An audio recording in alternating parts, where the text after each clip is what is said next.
রহিম। আমি সর্বপ্রথম স্মরণ করছি মহান আল্লাহ তাআলার প্রতি। আমি স্মরণ করছি বাংলাদেশ জাতীয়তাবাদী দল বিএনপির তিনবারের প্রধানমন্ত্রী ও দেশনেত্রী বেগম খালেদা জিয়ার প্রতি। আমি স্মরণ করছি বাংলাদেশ জাতীয়তাবাদী দল বিএনপির ভারপ্রাপ্ত চেয়ারম্যান জনাব তারেক রহমানের প্রতি।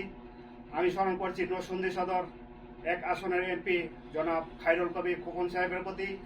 আমি স্মরণ করছি মাধবদী থানা মহিষাদল 7 নং ওয়ার্ডের জনাব লতিফ ভাই।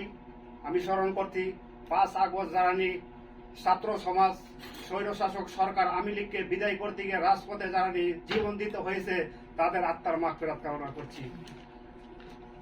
আমি এই মুহূর্তে আমি আপনাদেরকে বলছি, আমাদের নরসিংদী সদর 1 আসনের জনাব খায়রুল কবির খোকন ভাই এবারে ধান মার্কায় তিনি নমিনেশন পেয়েছে।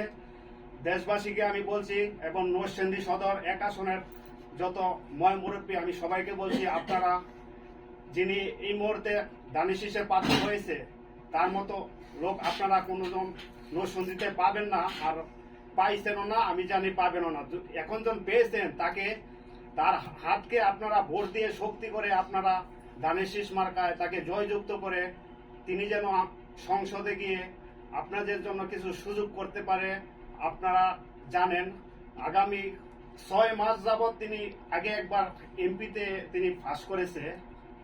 6 মাসে ইনশাল্লাহ নরসিংদী সদর চর অঞ্চলে চৌরদুগিলদি ইউনিয়নে তিনি বিদ্যুতের আলো জ্বালিয়েছেন 6 মাস তিনি ক্ষমতা পেয়ে।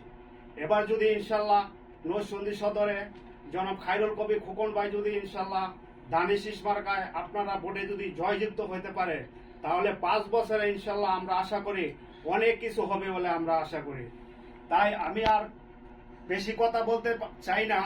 আপনারা আমি প্রবাসীর মাটি থেকে এই বিশাল অনুষ্ঠানটি হয়েছে, তাই আপনাদের কাছে আমাদের একটাই অনুরোধ, আপনারা বাংলাদেশ জাতীয়তাবাদী দল বিএনপির খায়রুল কবির খোকন ভাইকে এবারে নির্বাচনে আপনারা ভোট দিয়ে জয়যুক্ত করে তাকে সংসদে যাওয়ার জন্য একটি সুযোগ করে দিন। একই সাথে আমি বলতে চাই বাংলাদেশ জাতীয়তাবাদী দল বিএনপির জনাব খায়রুল কবির খোকন ভাই এবার যদি ইনশাল্লাহ আপনি যদি দানি শীষ মার্কায় যদি আপনি জনগণের ভোটে যদি আপনি জয়যুক্ত হয়ে আপনি যদি সংসদে যেতে পারেন তাহলে প্রবাসীদের জন্য আপনি একটু আলাপ আলোচনা করবেন সংসদে। অনেক বছর যাবৎ আপনারা দেখতে পাচ্ছেন প্রবাসীদেরকে নিয়ে কোনো আলাপ আলোচনা সংসদে আমরা আজ পর্যন্ত শুনতে পাইনি। তাই আমরা আজকে এই বিশাল মিটিংটি হয়েছে বাংলাদেশ জাতীয়তাবাদী দল বিএনপির পক্ষ থেকে।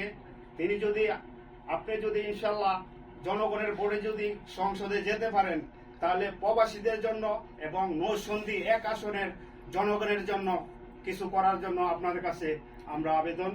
বাংলাদেশ জিন্দাবাদ। 3 বারের প্রধানমন্ত্রী দেশনেত্রী বেগম খালেদা জিয়া জিন্দাবাদ। নরসিংদী সদর 1 আসনের এমপি জনাব খায়রুল কবির খোকন সাহেব জিন্দাবাদ। মাধবদী থানা মহিষাদল ইউনিয়ন লতিফ ভাই জিন্দাবাদ। সমস্ত প্রবাসীরা জিন্দাবাদ। আসসালামু আলাইকুম ওয়া রাহমাতুল্লাহি ওয়া বারাকাতুহু।